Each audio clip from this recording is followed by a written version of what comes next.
ತುಳಸಿ ಗಿಡಕ್ಕೆ ಹಿಂದೂ ಧರ್ಮದಲ್ಲಿ ವಿಶೇಷ ಮಹತ್ವವನ್ನು ನೀಡಲಾಗಿದೆ. ತುಳಸಿ ಗಿಡವನ್ನು ದೇವಿಯ ರೂಪವೆಂದು ಪರಿಗಣಿಸಲಾಗುತ್ತದೆ. ತುಳಸಿ ಗಿಡದಲ್ಲಿ ಎಷ್ಟೆಲ್ಲ ವಿಧಗಳಿವೆ ಗೊತ್ತೇ?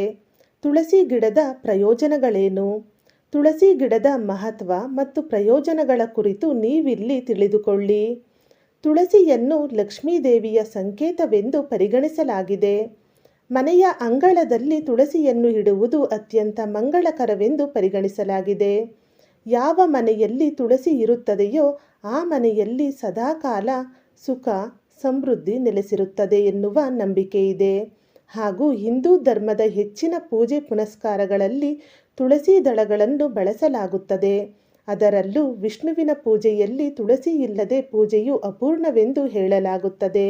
ಹೆಚ್ಚಾಗಿ ನಾವು ರಾಮ ಮತ್ತು ಶ್ಯಾಮ ತುಳಸಿ ಎನ್ನುವ 2 ವಿಧದ ತುಳಸಿಯನ್ನು ನೋಡಿರುತ್ತೇವೆ. ಆದರೆ ತುಳಸಿಯಲ್ಲಿ ಅನೇಕ ವಿಧಗಳಿವೆ. ಹಾಗೂ ಈ ಎಲ್ಲ ವಿಧಗಳ ತುಳಸಿಯು ತಮ್ಮದೇ ಆದ ಮಹತ್ವವನ್ನು ಹೊಂದಿದೆ. ತುಳಸಿಯಲ್ಲಿ ಒಟ್ಟು 5 ವಿಧಗಳಿವೆ. ಅವುಗಳೆಂದರೆ ಶ್ಯಾಮ ತುಳಸಿ, ರಾಮ ತುಳಸಿ, ಶ್ವೇತ ತುಳಸಿ, ವನ ತುಳಸಿ, ನಿಂಬೆ ತುಳಸಿ. ಶ್ಯಾಮ ತುಳಸಿ. ಶ್ಯಾಮ ತುಳಸಿ ಎಲೆಗಳು ಆಳವಾದ ನೇರಳೆ ಬಣ್ಣವನ್ನು ಹೊಂದಿರುತ್ತದೆ. ಅದಕ್ಕಾಗಿಯೇ ಇದನ್ನು ಶ್ಯಾಮ ತುಳಸಿ ಎಂದು ಕರೆಯಲಾಗುತ್ತದೆ. ತುಳಸಿಯ ಕಪ್ಪು ಬಣ್ಣದಿಂದಾಗಿ ಅದು ಶ್ರೀಕೃಷ್ಣನಿಗೆ ತುಂಬ ಪ್ರಿಯವಾಗಿದೆ ಎಂದು ಹೇಳಲಾಗುತ್ತದೆ. ಇದನ್ನು ಕೃಷ್ಣ ತುಳಸಿ ಎಂದು ಕೂಡ ಕರೆಯಲಾಗುತ್ತದೆ. ರಾಮ ತುಳಸಿ. ಇದರ ಎಲೆಗಳು ಹಸಿರು ಬಣ್ಣದಲ್ಲಿರುತ್ತದೆ. ಅಲ್ಲದೆ ಈ ತುಳಸಿ ಭಗವಾನ್ ರಾಮನಿಗೆ ತುಂಬ ಪ್ರಿಯವಾದ ತುಳಸಿಯಾಗಿದೆ. ಆದ್ದರಿಂದ ಇದನ್ನು ರಾಮ ತುಳಸಿ ಎಂದು ಕರೆಯಲಾಗುತ್ತದೆ. ರಾಮ ತುಳಸಿ ಎಲೆಗಳು ಸಿಹಿಯಾದ ಅನುಭವವನ್ನು ನೀಡುತ್ತದೆ. ಈ ತುಳಸಿಯನ್ನು ಮನೆಯಲ್ಲಿ ನೆಡುವುದು ತುಂಬ ಮಂಗಳಕರವೆಂದು ಪರಿಗಣಿಸಲಾಗಿದೆ. ಇದನ್ನು ಮನೆಯಲ್ಲಿ ನೆಡುವುದರಿಂದ ಆ ಮನೆಯಲ್ಲಿ ಪ್ರಗತಿಯಾಗುತ್ತದೆ ಎನ್ನುವ ನಂಬಿಕೆ ಇದೆ. ಶ್ವೇತ ತುಳಸಿ. ಶ್ವೇತ ತುಳಸಿ ಅಥವಾ ಬಿಳಿ ತುಳಸಿಯನ್ನು ವಿಷ್ಣು ತುಳಸಿ ಎಂದು ಕರೆಯುತ್ತಾರೆ. ಬಿಳಿ ಬಣ್ಣದ ಈ ತುಳಸಿಯಲ್ಲಿ ನಾವು ಹೂಗಳನ್ನು ಕೂಡ ನೋಡಬಹುದು. ಈ ಕಾರಣಕ್ಕಾಗಿ ಇದನ್ನು ಬಿಳಿ ತುಳಸಿ ಎಂದು ಕರೆಯಲಾಗುತ್ತದೆ. ಇದನ್ನು ವಿಷ್ಣುವಿನ ಪೂಜೆಯಲ್ಲಿ ಹೆಚ್ಚಾಗಿ ಬಳಸುವ ಸಂಪ್ರದಾಯವಿದೆ. ವನ ತುಳಸಿ.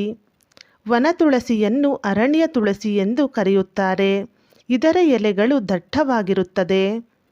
ನಿಂಬೆ ತುಳಸಿ.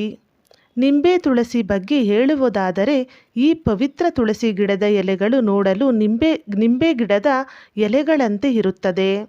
ಇದನ್ನು ಪ್ರಹ್ಲಾದ ತುಳಸಿ ಎಂದು ಕರೆಯುತ್ತಾರೆ. ತುಳಸಿಯ ಗಿಡದ ಪರಿಹಾರಗಳು. ಒಣಗಿದ ತುಳಸಿ ಎಲೆಗಳಿಂದ ಸ್ನಾನ ಮಾಡುವುದರಿಂದ ದೇಹದಲ್ಲಿ ನಕಾರಾತ್ಮಕ ಶಕ್ತಿ ನೆಲೆಸುವುದಿಲ್ಲ. ಒಣ ತುಳಸಿ ಎಲೆಗಳನ್ನು ಕೆಂಪು ಬಟ್ಟೆಯಲ್ಲಿ ಕಟ್ಟಿ ನೀವು ಹಣ ಇರಿಸುವ ಸ್ಥಳದಲ್ಲಿ ಇಟ್ಟರೆ ಲಕ್ಷ್ಮೀ ದೇವಿಯ ಅನುಗ್ರಹ ದೊರೆಯುತ್ತದೆ. ತುಳಸಿ ಎಲೆಗಳನ್ನು ಹಳದಿ ಬಟ್ಟೆಯಲ್ಲಿ ಕಟ್ಟಿ ಅಂಗಡಿ ಅಥವಾ ವ್ಯಾಪಾರ ಮಾಡುವ ಸ್ಥಳದಲ್ಲಿ ಇಟ್ಟುಕೊಂಡರೆ ಪ್ರಗತಿ ಸಾಧಿಸಬಹುದು.